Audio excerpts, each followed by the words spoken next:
Hello, so this video is going to be about how sites like eDreams can actually make their flights cheaper than the airlines selling it themselves. So what I've recognised quite recently is when I was booking a flight, at least, I think it was just the other day, a couple days ago, whatever, the flight on eDreams was actually cheaper than what Ryanair was offering in itself by a fairly significant amount. I think it was something like 30 quid or something like that, and I'm like, wow, 30 whole quid saved. And all you have to do is sign up for their subscription. It's called, I think, eDreams Prime.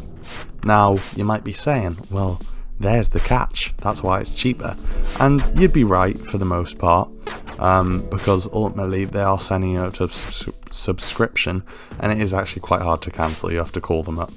But if you can cancel it, or you just carry on paying it because you travel often, it could actually save you some money. And I think the question is how on earth do they do that? Now, most travel companies, and I didn't ever know this before until I started having a look for this video, book their own flights in bulk with the airlines. Now this means that they get them for cheaper than any other person would because they have a greater purchasing power. So let's say, for example, eDreams buys 10 tickets on a flight from Manchester to, I don't know, Rome for a certain date.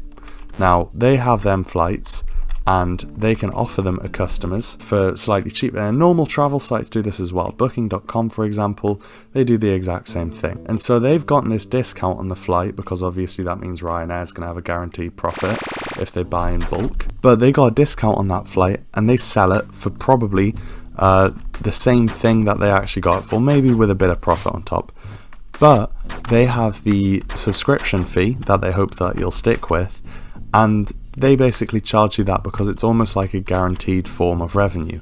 I think this was probably started because of the coronavirus thing, and it's like, well, even if people stop traveling as much because of one reason or another, they still get their revenue, which is always mint for them, and that's probably why they make it quite difficult to cancel. But I think it's something like $9.99 a month, or it might be $7.99 a month if you are paying yearly. So it's fairly cheap. And to be frank, I do like it as a site. I think it's good. I do wish it was a bit easier to cancel because I kind of feel like it's a little bit scummy to make it so difficult. But it is possible, and if they change that, I think it would be great. But I think it's kind of probably to stop people from abusing their free trial offer thing. But anyways, yeah, they book in bulk, and instead of charging you a booking fee like 99.9% of other providers when you're booking with them, like say the other day I was like, alright, I'll just book with booking.com, £15 booking fee. I ain't wanting to pay 15 quid extra on top of my own flight, I don't want to do that. So it's like, well, if you use something like this, you don't have to pay that booking fee, and all you're paying is a small subscription. So if you're traveling often enough, it makes it worth it. So that's how they do it for the majority of the part.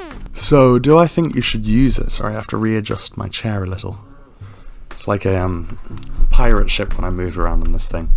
But yeah, I do think if you're going somewhere far away, it might be worthwhile using. For example, if you're looking for a flight from the UK to something like Singapore, if you could save like 100 quid on that flight, even if you had to pay that £10 subscription, it is worth it every single day of the week. So I definitely think it is worth it, especially if you travel a lot. If you don't travel very much, maybe not. You'll probably save more money in the long run just booking flights as and when you need them. But as I say, if you want to travel, it might be a good subscription to have. It's like almost like having a Netflix subscription but for traveling. So yeah, that's about all really. Hope you've enjoyed the video or maybe learned something, and thanks a lot. Goodbye.